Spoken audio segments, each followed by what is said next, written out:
My name is Molila Tsele. I'm an interviewer for Ulwazi program and a senior librarian at the University of KwaZulu-Natal Campbell Collections. The date today is the 16th of April 2010. We're eating under mission at the ancestral home of Baba, Mr. Thulasizwe Goba. The culture of Inanda,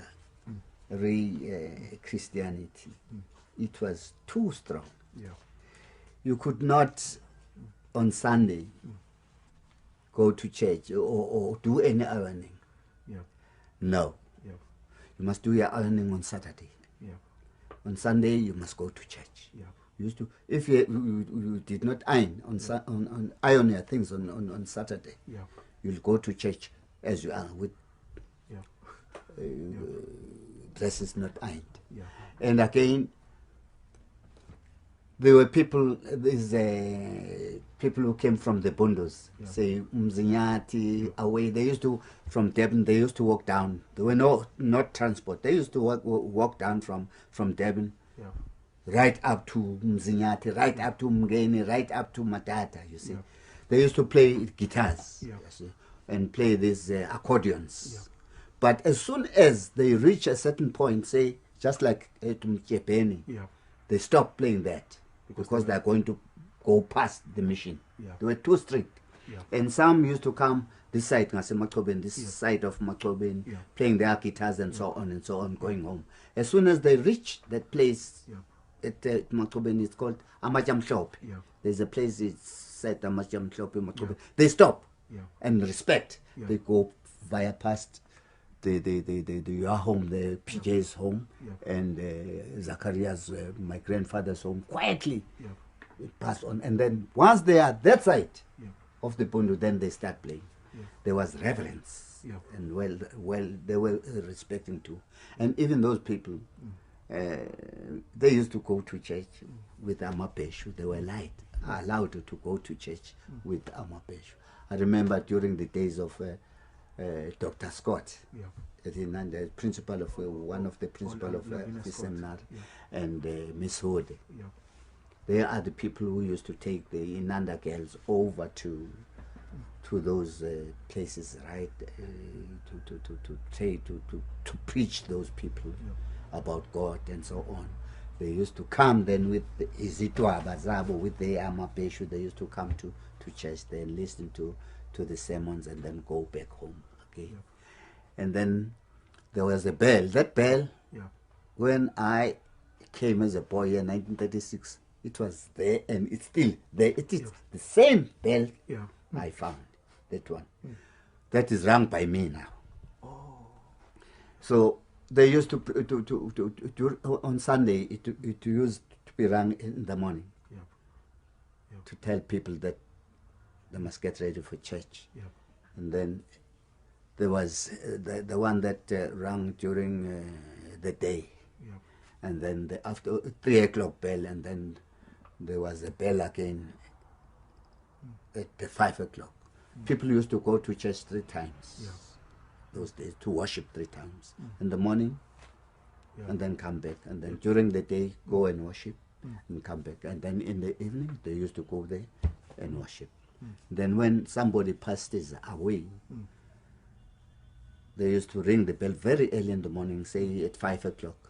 Ring the bell. Once that bell rings, so it noticed all the people around the mission that there's somebody who passed away. So people would like to know who is dead, and then they get the information. So has passed. Then during the day of the burial, it will be rung in the morning. All the men, all the Amadot, whether it's your relative not, you go to the cemetery to dig. It was so nice. And also, Baba, when we talk about the old days, the electricity and in this place, and there was no electricity. There was no electricity. The only place which had electricity, it was in Nanda Seminary. It has a big, what you call, machine. See, I've just forgotten how it was called. It was big. It used to light for Inanda Seminary, day and night. So while all the We best used to use the paraffin. Yeah. So while it's dark around the area here, the light would be coming from Inanda Seminary. No. Yes. We used to Yes. remain in the dark. There was nothing, just in the dark. We're quite used to it, and only behave it during the days of the moonlight, when there's the moonlight there. Yeah. Only. Yeah. It was dark. Yeah.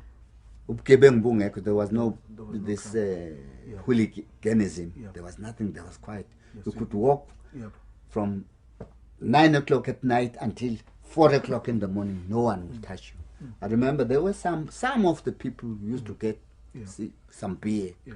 Zulu beer. They get drunk. They used to sleep. Yeah. No one will ever touch them.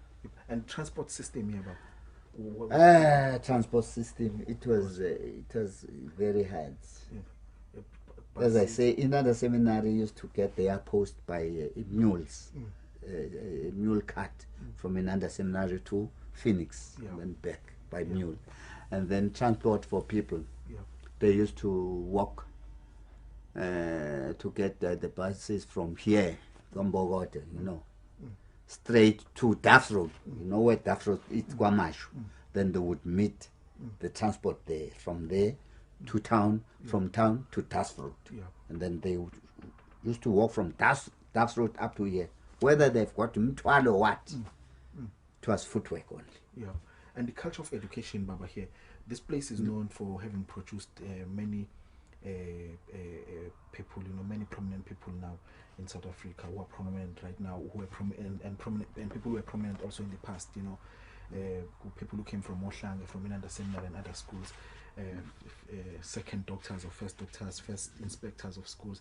Can you tell us about the culture of education in the mission? I mean, was it a very important thing, or is it because of missionaries, or because people were amakholwa?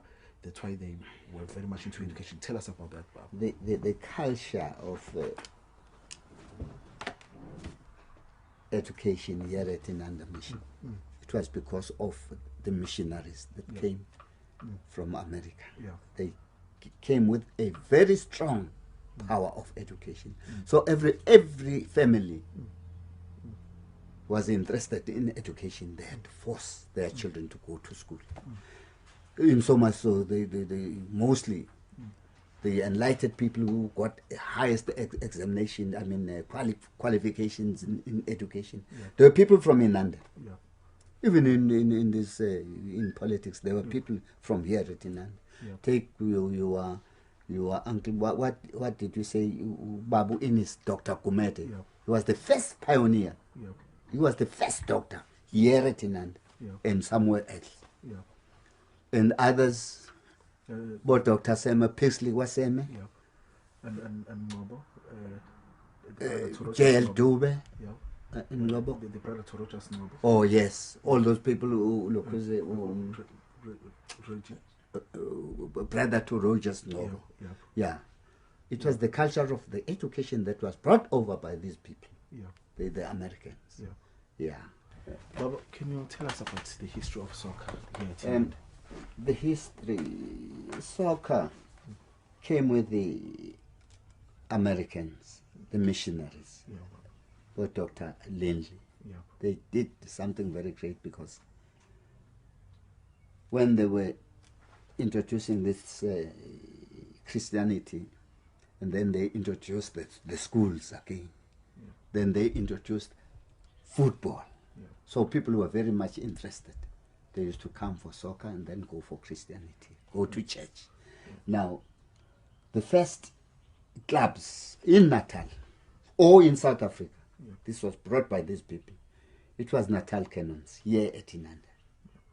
And then they brought the other people at Adam's Mission.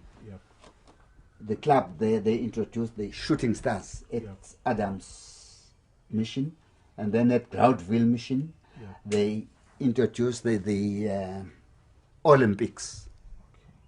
Those were the first clubs that were introduced in South Africa by the missionaries at Inanda Seminary. And Baba, your father was also playing for... Yeah, my father was playing soccer too. Yes, Thulasizwe Goba is here. These people were the first who were introduced by Lindley. Yeah. These people, Yeah. our fathers. So it was this time they were called the Natal Cannons. Yeah. But there was a name. I've just forgotten the first name. Yeah. Before they were called the Nanda Cannons during the days of Lindley. Yeah. But these were the people who were introduced by Lindley in soccer. No. So it was Natal Cannons FC. That was in 1915 to 1916. They got this copy, Machu. It was called Machu Campbell Trophy during those days. Oh. This was the first trophy introduced by Lindley in soccer. Yeah. As you see, how soccer is all over. Yeah. It started here at Nanda Mission Station because of the missionaries, because of Dr. Lindley. I'm very proud of that too. Yeah. Very, very proud of that. Yeah. And I became a soccer. I used to play soccer like anything. Like 10 devils bound together myself. I played for this club, Cannons, and then I went over to play for Union Jacks during the days of Stadak Mekent in Durban. Yeah. Okay. Soccer was all right. This first photo here, it's Reverend Thomas Hoss and his wife. They have got a big farm at Esbusisweni. Very soon, on the 29th of May, all his grandchildren, including myself, we shall be there remembering Thomas Hoss and his wife on the 29th of May this year, 2010. These are the first missionaries of Inanda Mission Station who were introduced by Lindley. My father is there, Thulasizwe Goba is there, PJ Gumete is also there, and many others that are there. Now this, I bought it just, I took it because I like children to get away from these drugs and everything. On here, as the year I think I went to Cape Town for the first time. So I went to see the Robben Island. So I was there in the Robben Island just to go and see what was happening there. Down here, it is the real house, this house. It is the real house of Reverend C.K. Goba, which was built on 1825. It was like this, but the veranda now was no more there because of the winds. It was taken by wind, I understand, blown off by wind. I was still teaching at Ladysmith, but we're living in this house. Now this one is a new one. I wanted it to look like as it was inside, because all the houses in the olden days were built in these flooring boards and have the floor in planks. Yeah. I wanted it to look like that, although it's not. There's myself at Sizmisele School. My last days as a teacher. In this picture, I put it, I'm very interested in it. It was in 1993, where it was the farewell party of the teachers here. This is my wife, Beatrice, who passed away. And then this is myself, and this is one of the teachers too, who had passed away. It was our farewell party. And this lady too, it was our farewell party. But not this one. This one was just attending the farewell party. A pity, he passed away very young. He was of Claremont. And this one here is Miss Zama. He's late too. I like it. Miss Zama no. Oh, Reverend. This is Reverend Lola. It was a cutting from a newspaper, so I liked it. Reverend Lola, PK Lola. Yeah. And this, of course, calendar, because of the Nazareth, I liked it. This is my grandfather, Thulasizwe Goba, Reverend Thulasizwe Goba, the owner of this house and the owner of the land. Yes, he helped us because he bought quite a big piece of land. As where I am from, it was bought by this man, that piece of land where I am. That is my family. That is myself when I was still a teacher, wearing a suit and a tie. My daughter, the only daughter, he was completing his, he was at Natal University in Togo. Socially, he was a social study, doing this social welfare. And now he's, he did his honors too at Natal, yeah. Behind it's my wife, and then Mama, Mrs. Goba. Yeah. Well, you know, as a man who likes a little bit of politics, these are people, that's why I chose to make a cutting of those people. And then this picture, I cut it off because of this AK-47, to say this man created something very good, but it kills. It kills many people. That is why I did the cutting of it when I saw it in the newspaper. I was very much interested to see this man who did an AK. My brother who passed away, and my sister who passed away in Johannesburg, this is my grandmother, the same person, grandmother, Mrs. Thulasizwe Goba. And that is Thulasizwe Goba to my grandfather. Yeah. First Reverend and missionaries under Lindley. Still it is my grandfather, Thulasizwe Goba, Thulasizwe Goba. Those are the people again. The first Reverend gentleman introduced by Lindley. These people are very good.